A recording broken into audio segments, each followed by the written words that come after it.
Friends, welcome to Pankaja's kitchen.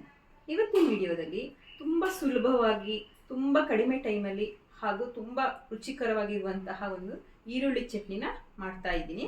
ಅದು ದೋಸೆಗೆ, ಚಪಾತಿಗೆ, ರೊಟ್ಟಿಗೆ ಹಾಗೂ ಬಿಸಿ ಬಿಸಿ ರೈಸ್ಗೆ ಕೂಡ ತುಂಬ ಚೆನ್ನಾಗಿ ಹೊಂದ್ಕೊಳ್ಳುತ್ತೆ. ಬನ್ನಿ ಹಾಗಾದರೆ ಇದನ್ನು ಹೇಗೆ ಮಾಡೋದು ಅಂತ ನೋಡೋಣ. ಇಲ್ಲಿ ನಾನು 2 ಈರುಳ್ಳಿನ ಹೆಚ್ಚಿಟ್ಕೊಂಡಿದ್ದೀನಿ. ಸ್ವಲ್ಪ ಹುಣಸೆಹಣ್ಣು ತೊಗೊಂಡಿದ್ದೀನಿ, 5-6 ಎಸಳು ಕರಿಬೇವು ತೊಗೊಂಡಿದ್ದೀನಿ, ಒಂದು ಬೆಳ್ಳುಳ್ಳಿ ತೊಗೊಂಡಿದ್ದೀನಿ, ಹಾಗೆ ಒಂದು 4-5 ಒಣಮೆಣಸಿನ್ಕಾಯಿ, ಸ್ವಲ್ಪ ಕೊತ್ತಂಬರಿ ಸೊಪ್ಪು, ಹಾಗೆ ಒಂದು ಅರ್ಧ ಚಮಚದಷ್ಟು ಜೀರಿಗೆ ತೊಗೊಂಡಿದ್ದೀನಿ. ಈಗ ನಾವು ಈರುಳ್ಳಿನ ಸ್ವಲ್ಪ ಫ್ರೈ ಮಾಡ್ಕೋಬೇಕಾಗುತ್ತೆ.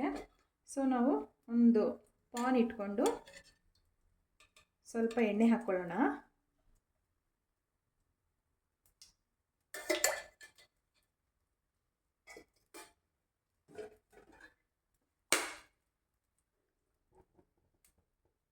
ಎಣ್ಣೆ ಕಾದ ಮೇಲೆ ಈರುಳ್ಳಿ ಹಾಕ್ಕೊಳ್ಳೋಣ.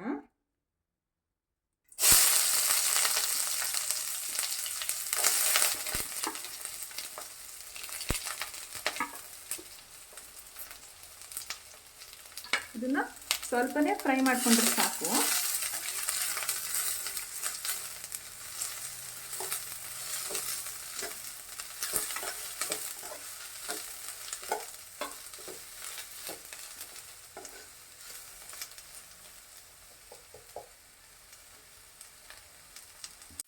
ಈಗ ಸ್ವಲ್ಪ ಇದು ಫ್ರೈ ಆಗಿದೆ. ಇವಾಗ ಅದಕ್ಕೇ ಇಟ್ಕೊಂಡಿದ್ದಂತಹ ಕರಿಬೇವು, ಬೆಳ್ಳುಳ್ಳಿ ಹಾಗೂ ಒಣಮೆಣಸಿನ್ಕಾಯಿ ಮತ್ತು ಜೀರಿಗೆ ಸಹ ಇದರಲ್ಲಿ ಹಾಕ್ಕೊಳ್ಳೋಣ. ಹಾಕ್ಕೊಂಡು ಒಂದು 10 ಸೆಕೆಂಡ್ ಫ್ರೈ ಮಾಡಿಕೊಂಡ್ರೆ ಸಾಕು. ಇದನ್ನೆಲ್ಲ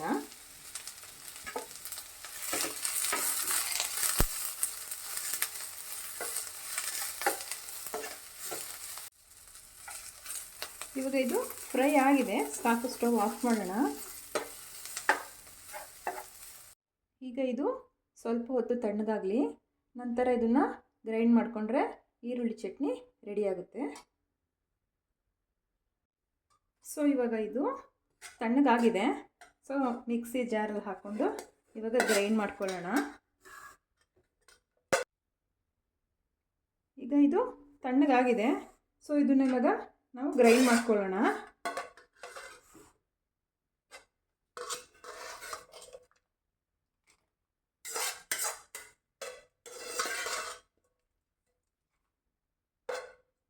ಇದು ದೋಸೆಗೆ, ರೊಟ್ಟಿಗೆ ಹಾಗೂ ಚಪಾತಿಗೆ ತುಂಬ ಚೆನ್ನಾಗಿ ಸೂಟ್ ಆಗುತ್ತೆ. ಹಾಗೆ ಇದರಲ್ಲಿ ರೈಸ್ ಕೂಡ ಊಟ ಮಾಡ್ಬೋದು, ತುಂಬಾ ಟೇಸ್ಟಿಯಾಗಿರುತ್ತೆ.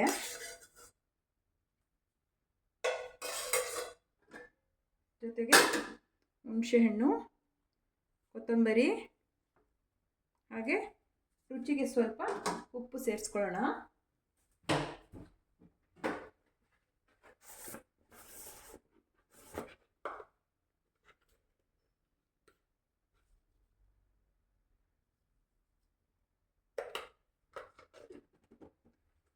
ಈಗ ಇದನ್ನೆಲ್ಲ ನುಣ್ಣಗೆ ಗ್ರೈಂಡ್ ಮಾಡ್ಕೊಳ್ಳೋಣ. ಇವಾಗ ಈರುಳ್ಳಿ ಚಟ್ನಿ ರೆಡಿಯಾಗಿದೆ.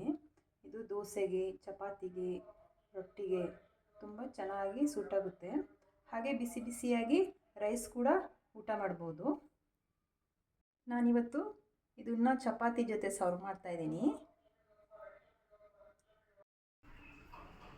ಈರುಳ್ಳಿ ಚಟ್ನಿ ಹೇಗೆ ಮಾಡೋದು ಅಂತ ನೋಡಿದ್ರಲ್ಲ ಫ್ರೆಂಡ್ಸ್, ನೀವು ಸಹ ಮನೆಯಲ್ಲಿ ಮಾಡಿ ಹೇಗೆ ಬಂತು ಅಂತ ಕಮೆಂಟ್ ಮಾಡಿ ಹೇಳಿ, ಲೈಕ್ ಮಾಡಿ, ಶೇರ್ ಮಾಡಿ ಹಾಗೂ ಚಾನಲ್ಗೆ ಸಬ್ಸ್ಕ್ರೈಬ್ ಆಗೋದು ಮರಿಬೇಡಿ. Thank you friends.